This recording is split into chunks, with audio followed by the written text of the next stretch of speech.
Hello friends, नमस्कार। आप लोगों की परीक्षाएं नज़दीक हैं। इंटीग्रेट का भाई बड़ी गहराई से क्वेश्चन आएगा, नेट में भी है। नेट में तो व्याकरण का काम ही नहीं बहुत, लेकिन इंटीग्रेट के लिए हम कोशिश कर रहे हैं कि आपको पहले हम अच्छे से पढ़ाएंगे, रिवीजन कराएंगे, उसके बाद हम उस पर जो है क्वेश्चन लाएंगे। आपका हम कॉन्सेप्ट बिल्कुल क्लियर कराते हुए चलेंगे, लेकिन आप इसको पढ़िए, समझिए, खूब अच्छे से समझाएंगे। तो आज हम तीसरा टॉपिक है शब्द रचना, और शब्द रचना लेके आएँगे, और ऐसे हम प्रति टॉपिक आपको हम पढ़ाएँगे और उस पर जो है क्वेश्चन लाएँगे। जैसा टॉपिक रहेगा उसी हिसाब से क्वेश्चन रहेगा। तो आज है हिंदी व्याकरण शब्द रचना। आज कौन-सा है? हिंदी व्याकरण शब्द रचना है, जो कि एलटी ग्रेड के लिए मतलब गहराई से पढ़ाया गया है और टेट के लिए भी है। तो जो है वैसे सभी परीक्षाओं के लिए है, लेकिन जो है इसीलिए हम लाए। हम बहुत जो है एकदम जो है कॉन्सेप्ट क्लियर आप लोगों का करवा देंगे। कॉन्सेप्ट एकदम बिल्कुल क्लियर करा के तब क्वेश्चन लाएँगे, और आप सिर्फ़ आप पढ़ते रहिए बस, और थोड़ा-सा हमको जो है प्यार दीजिए, जिससे हम जो है हम हमारा भी मन लगे, हमारा भी जो है हौसला बने। चलिए देखिए शब्द रचना, समझिए ध्यान से। शब्द विचार। भाषा की लघुत्तम इकाई क्या है? ध्वनि है। भाषा की लघुत्तम इकाई क्या है? ध्वनि है। मान लीजिए आपसे क्वेश्चन पूछा जाता है कि भाषा की लघुत्तम इकाई क्या है, तो ध्वनि या वर्ण है। अब ध्वनि, मान लीजिए मौखिक पूछा जाता है, भाषा की लघुत्तम इकाई मौखिक लौकिक जो लघुत्तम इकाई है तो ध्वनि होगी। अगर भाषा की लघुत्तम इकाई पूछा जाता है तो लिखित, तो वर्ण होगी। इतना आप लोग ध्यान में रखना। और अगर अर्थ के आधार पर भाषा की लघुत्तम इकाई पूछे, देखिए 3 क्वेश्चन इसमें बन रहा है। मौखिक अगर पूछा जाता है तो ध्वनि होगी। अगर भाषा की लघुत्तम मौखिक इकाई पूछा जा रहा है तो वो होगी ध्वनि। और यदि जो है और अगर अगर जो है अर्थ के आधार पर भाषा की लघुत्तम इकाई पूछा जाता है तो वो होगी शब्द। भाषा की पूर्णता इकाई क्या है? अगर पूर्णता इकाई पूछा जाए तो होगी वाक्य। ये 4 क्वेश्चन आपके बन गए, जो कि बहुत इम्पोर्टेंट हैं और बार-बार आते भी हैं। 2 या 2 से अधिक वर्णों के सार्थक संघात को शब्द कहते हैं। अगर 2 वर्ण जैसे का और माँ मिला दिया गया तो कम हो गया, ये बन गया शब्द। कभी कि जब मान लीजिए पूछ लिया जाए कि 2 या 2 से अधिक वर्णों के सार्थक संघात को क्या कहते हैं? तो शब्द कहते हैं। हिंदी के शब्दों का वर्गीकरण मुख्यतः कितने आधार पर होगा? 5। इसमें से क्वेश्चन आता है, बहुत ध्यान से समझना। हिंदी के शब्दों का वर्गीकरण मुख्यतः 5 आधार पर किया जाता है।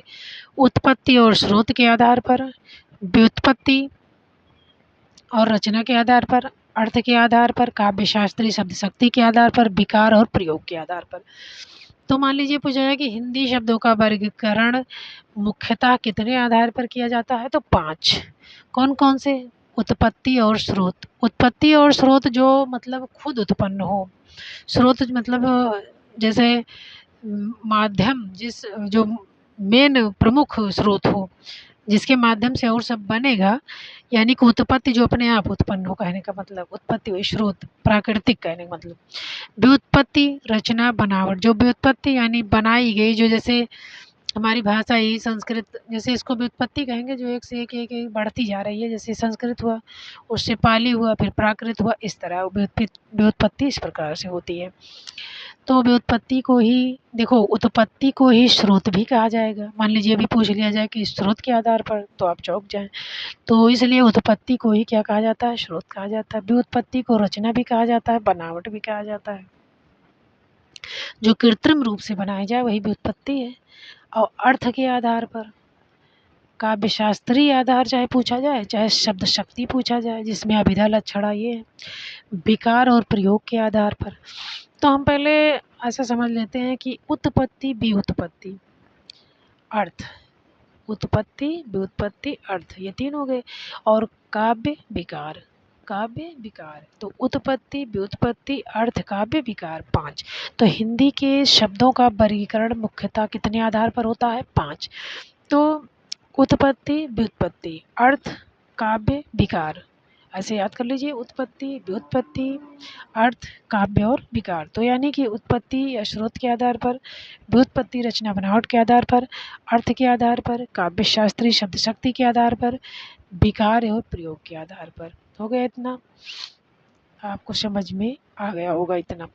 अब हम देख लेते हैं उत्पत्ति के आधार पर।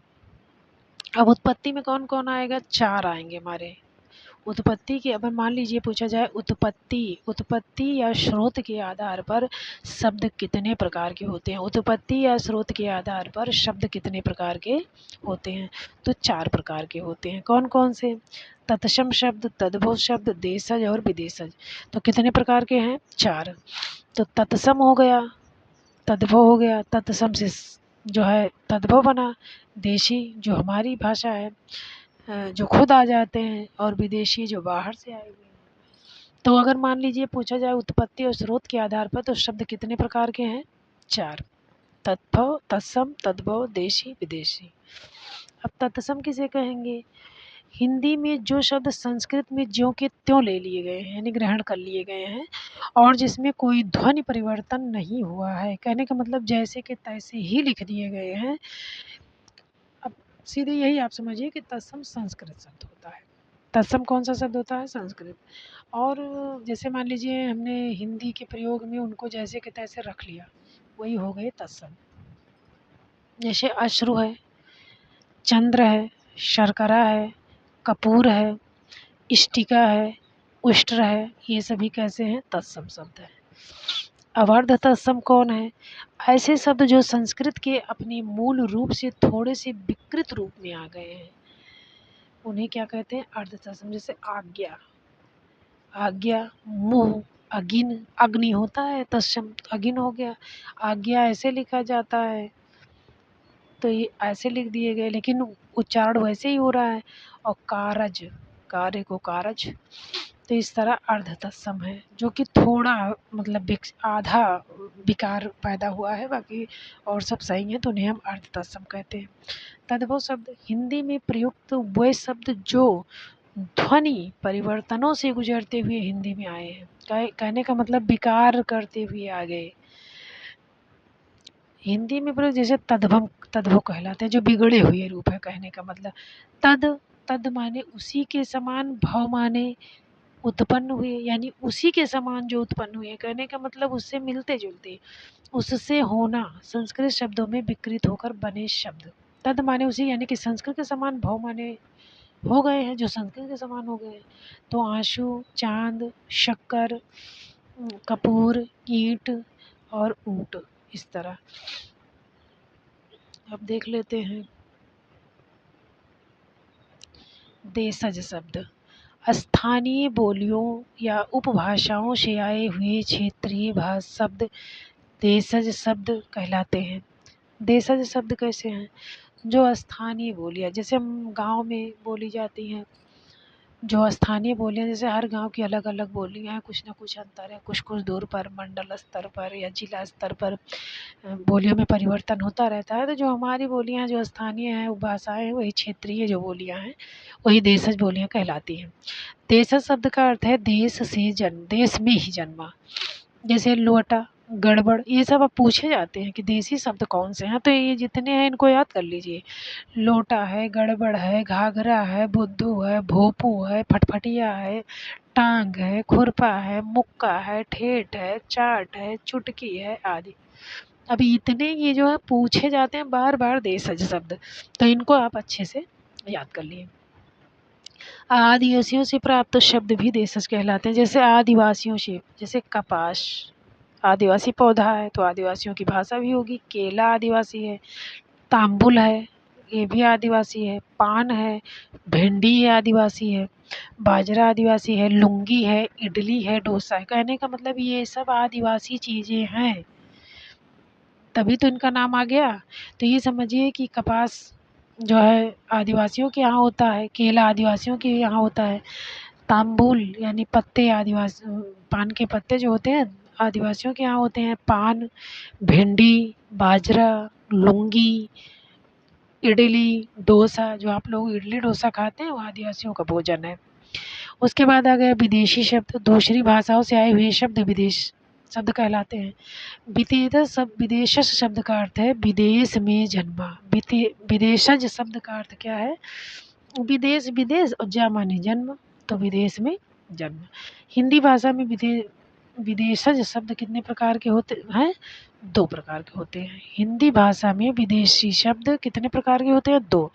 कौन कौन से? मुस्लिम प्रशासन से आए हुए अरबी और फारसी। 2 ही लोग आए ही भारत में, एक मुस्लिम आए, अरे और आए ईस्ट जो है ब्रिटिश प्रभाव से आए तो अंग्रेजी आए, और मुसलमानी आए तो अरबी फारसी आए। तो ये हिंदी भाषा में विदेशी शब्द मुख्यतः 2 प्रकार के ही होते हैं, अरबी फारसी और अंग्रेजी। जो ब्रिटिश से आए वो अंग्रेजी हो गए, जो मुस्लिम शासन के प्रभाव से आए वो अरबी फारसी हो गए। हिंदी भाषा में लगभग 250 अरबी शब्द हैं, 3500 फारसी हैं और 3000 अंग्रेजी हैं। कहने का मतलब कि सबसे ज़्यादा मुसलमान लोग रहे तो उनकी भाषा है 3500 फारसी और 2500 अरबी, और 3000 अंग्रेज़ों का है। शब्दों में कुछ न कुछ ज्यों का त्यों आ गए, जैसे कंपनी अंग्रेजी है, ऑर्डर इस पर ये लगा है देखिए इंग्लिश का, कैंप, क्रिकेट, ट्रेन, ये सब इंग्लिश में लिखे जाएंगे, टाइम। तो ये सब कौन से हैं? हमारे जो है आगत शब्द हैं, यानी जो विदेशी शब्द हैं।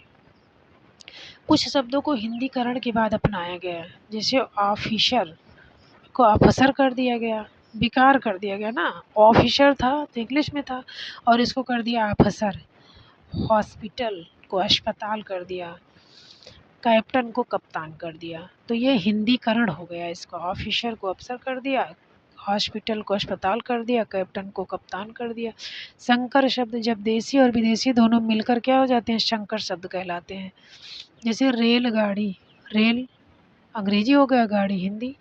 किताब, घर, किताब जो है अरबी हो गया, घर जो है हिंदी हो गया। गोताखोर अरबी फारसी का है, तहसीलदार अरबी है, सिनेमा घर, लाठी चार्ज अंग्रेजी है, इस तरह। तो ये संकर हो गए, इनमें जो है देसी और विदेशी दोनों के मिलाकर बनाए गए हैं, इसलिए इन्हें संकर कहा गया है। व्युत्पत्ति रचना बनावट के आधार पर, रचना और बनावट के आधार पर, यानी व्युत्पत्ति रचना, व्युत्पत्ति को ही रचना भी कहा जाता है और बनावट भी कहा जाता है। तो चाहे जो पूछा जाए व्युत्पत्ति के आधार पर, चाहे रचना के आधार पर, चाहे बनावट के आधार पर। तो रचना के आधार पर शब्द कितने प्रकार के होते हैं? 3 होते हैं। नंबर 1 रूढ़ शब्द, नंबर 2 योग रूढ़, नंबर 3 यौगिक शब्द। तो रूढ़, योग रूढ़ और यौगिक शब्द। रूढ़ किसे कहते हैं?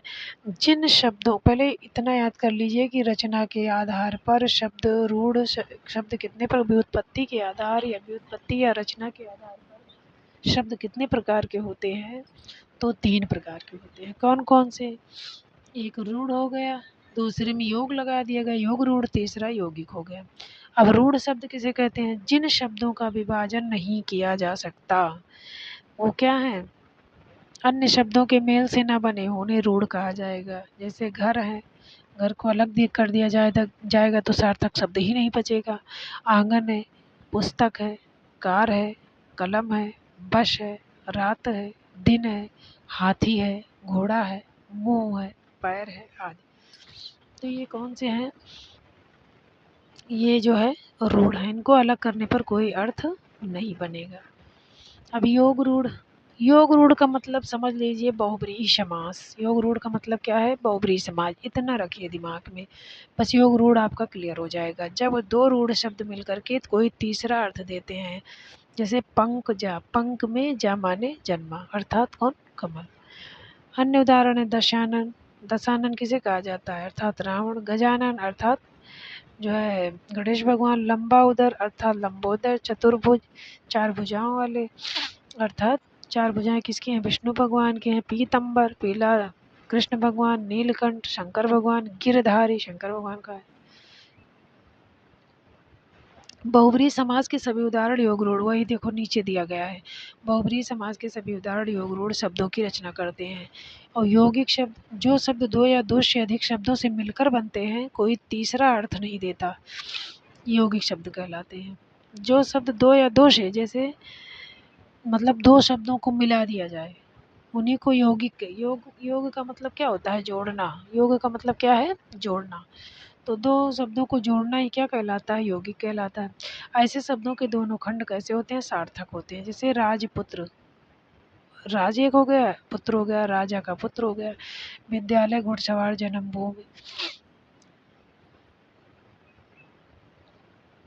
अब उसके आगे श्रुति सम भिन्नार्थक शब्द, ऐसे शब्द जो सुनने या पढ़ने में तो समान लगते हैं किंतु उनके अर्थ बिल्कुल अलग होते हैं। जैसे जो हम सुनाई कुछ अलग दे, रहे कुछ अलग।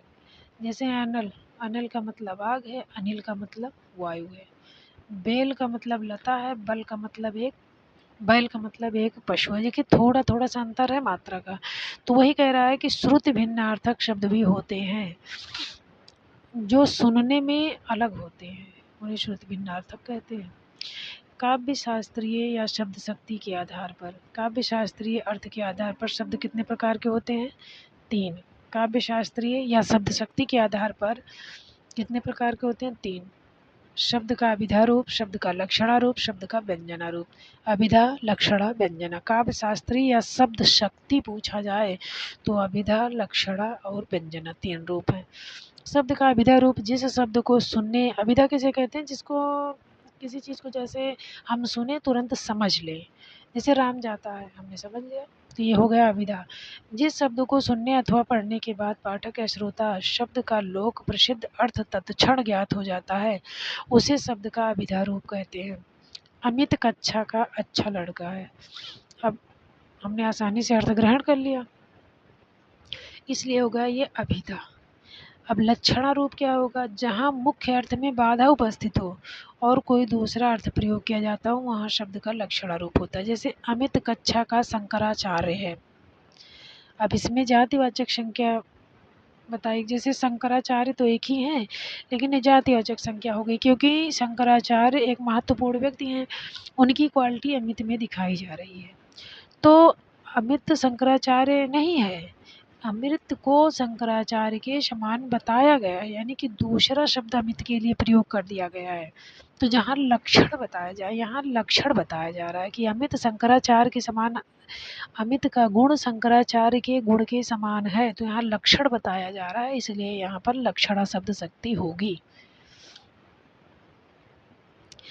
शब्द का व्यंजना रूप, अभिधा लक्षणा के विराम लेने पर एक विशेष अर्थ निकलता है। जहाँ शब्द का व्यंग्य रूप होता है वहाँ शब्द का व्यंजना हो, जहाँ व्यंग कसा जाए। जैसे अमित गोबर गणेश है, अब गोबरे के गणेश नहीं है, कहने का मतलब उसे व्यंग कहा जा रहा है कि एकदम तुम लीचड़ हो, गोबर गणेश हो। तो जहाँ व्यंग किया जाए वहाँ पर जो है व्यंजना शब्द शक्ति होती है। अब विकार के आधार पर, विकार या प्रयोग के आधार पर, विकार के आधार पर शब्द 2 प्रकार के होते हैं, विकारी और विकारी को ही सविकारी कहते हैं, अविकारी, विकारी और अविकारी।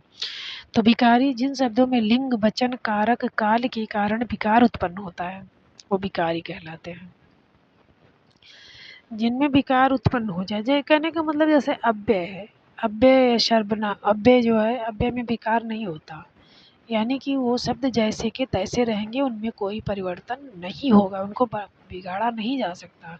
तो वही कह रहे हैं कि विकार के आधार पर शब्द 2 प्रकार के होते हैं, नंबर 1 विकारी, नंबर 2 अविकारी। जिन शब्दों में लिंग, वचन, कारक, काल के कारण विकार उत्पन्न होता है वहाँ विकारी शब्द होते हैं, वो विकारी शब्द कहलाता है। हिंदी में 4 विकारी शब्द हैं। संज्ञा, जैसे संज्ञा, सर्वनाम, क्रिया, विशेषण, ये 4 विकारी हैं। संज्ञा, सर्वनाम, क्रिया, विशेषण, ये 4 विकारी शब्द हैं। कहने का मतलब इनमें परिवर्तन होता है। जैसे घोड़ा है तो हमने इसको घोड़ी भी कर दिया, हो गया, घोड़े भी कर सकते हैं, घोड़ियाँ भी कर सकते हैं, घोड़ियों कर सकते हैं। सर्वनाम मैं है, मुझ, मुझे, मुझी, मेरा, मेरी, सब कर सकते हैं। इस तरह हम विकार इसमें मतलब इसको हम बदल सकते हैं दूसरे दूसरे रूप में। जैसे वह का है उश, उसने, उसे, उसी, उन, वे, उन्हें, उन्हीं, उनको, उनसे, इस तरह। विशेषण अच्छा, अच्छी, अच्छे, नया, नई, नए, पहला, पहली। विशेषण यानी कि संज्ञा, सर्वनाम, क्रिया, विशेषण में विकार होगा। कभी कभी क्वेश्चन ये भी पूछा जाता है कि ऐसे कौन से शब्द हैं जो विकारी हैं? तो विकारी 4 ही हैं, संज्ञा, सर्वनाम और क्रिया, विशेषण जैसे पढ़ता, पढ़ती, पढ़ते, पढ़ी, पढ़े, पढ़ूँगा। देखिए क्रिया में भी, पढ़ना क्रिया है, उसमें भी हम परिवर्तन कर पा रहे हैं। तो विकारी 4 ही हैं। अब देखिए संज्ञा, सर्वनाम, क्रिया, विशेषण ये शब्द विकारी हैं। 4 विकारी हैं। अब अविकारी कौन है? जिन शब्दों का प्रयोग मूल रूप से होता है लिंग, वचन, कारक के आधार पर, उनमें कोई परिवर्तन नहीं होता, जिनमें परिवर्तन किया ही नहीं जा सकता, उन्हें क्या कहते हैं? अविकारी। अब अव्यय 4 प्रकार के होते हैं। क्रिया विशेषण यानी क्रिया, संबंध, समुच्चय, विस्मय। क्रिया, संबंध, समुच्चय, विस्मय यानी क्रिया विशेषण जब, वहाँ, यहाँ। अब जब को हम जेब तो नहीं कर सकते, अभे तो नहीं कर सकते, यहाँ का यूँ, यहीं, यहाँ नहीं कर सकते। वहाँ, भीतर, भीतर, बाहर, नीचे, इधर, उधर। आजकल जो अव्यय शब्द हैं वो है जो है ये क्रिया, ये सब क्रिया हैं। जैसे इधर आओ क्रिया के साथ लग रहे हैं ना, तो क्रिया की विशेषता बता रहे हैं। अब जाऊँगा क्रिया की विशेषता बता रहे हैं। परसों जाऊँगा तो क्रिया की विशेषता वही कह रहा है। क्रिया विशेषण जो होते हैं वो अव्यय, क्रिया विशेषण में भी कोई परिवर्तन नहीं होता। संबंध बोधक अव्यय के भीतर, के बाहर, के नीचे, के सामने, से आगे, पीछे, ये पर आदि, ये संबंध। जैसे बाहर से भीतर की ओर, बाहर की ओर, मतलब जहाँ संबंध बताया जाए। खटिया, खटिया के नीचे, पलंग के नीचे, घर के सामने। तो घर के सामने यानी घर से संबंध बताया जा रहा है। कि ऊपर यानी कि छत, मतलब जो है उसके ऊपर, या पेड़ के ऊपर, या राम से आगे, राम से पीछे। तो यहाँ संबंध बताया जा रहा है, इसलिए संबंध बोधक अव्यय। तो क्रिया में परिवर्तन नहीं होता यानी अभिकारी होते हैं। संबंध में, क्रिया विशेषण में, संबंध बोधक में परिवर्तन नहीं होता। समुच्चय बोधक किंतु, परंतु, लेकिन, या तो, या क्यों, यदि, क्योंकि, ये समुच्चय हैं जो जोड़ते हैं। इन्हें हम समुच्चय, समुच्चय मतलब जोड़ना। और, तथा, किंतु, परंतु, अथवा, इसलिए, या तो, या क्योंकि। विस्मयादि बोधक अरे, आ, अहो, हा, हाय, हल्ला, रो, अरे, वाह, राम, राम या खुदा। विस्मयादि अगर बोधक है तो वो भी अविकारी हैं। तो क्रिया विशेषण अविकारी हैं, संबंध बोधक अविकारी हैं, समुच्चय बोधक अविकारी हैं, विस्मयादि बोधक अविकारी हैं। अब क्रिया विशेषण, संबंध बोधक, समुच्चय बोधक, विस्मयादि बोधक शब्द अविकारी हैं यानी कि अव्यय हैं। क्रिया विशेषण, संबंध बोधक, समुच्चय बोधक, विस्मयादि बोधक शब्द अविकारी हैं। इस प्रकार विकारी और अविकारी मिलाकर शब्द 8 हैं। अगर पूछा जाए कि विकार के अर्थ पर विकार के आधार पर कितने भाग हैं, तो 2 हैं, एक विकारी, एक अविकारी, और दोनों को मिलाकर 8 प्रकार के हैं। अब जो है हमने आपको बहुत भाई बहुत प्रयास किया समझाने का। अब शायद आपको समझ में आ गया होगा। अगर नहीं आएगा तब भी बताना, हम समझाने का प्रयास करेंगे। बस आज इतना ही। अब कल हम इस पे अगली प्रश्नोत्तरी, इस पे हम कम से कम जो है क्वेश्चन 60-70 क्वेश्चन बना के लाएँगे, तब आपका कॉन्सेप्ट क्लियर हो जाएगा। आज इसको आप अच्छे से पढ़िए। अगर आप अच्छे से पढ़ लेते हैं, इसमें से कम 2 या 3 क्वेश्चन तो ज़रूर ही आता है। तो आप इसको अच्छे से पढ़िए, कॉन्सेप्ट क्लियर कीजिए। कल हम इस पर प्रश्नोत्तरी लेकर आएँगे और आप उसको हल कीजिए। तो इससे आपको बहुत लाभ मिलेगा। और इस चैनल को लाइक और सब्सक्राइब कीजिए। बस आज इतना ही। धन्यवाद।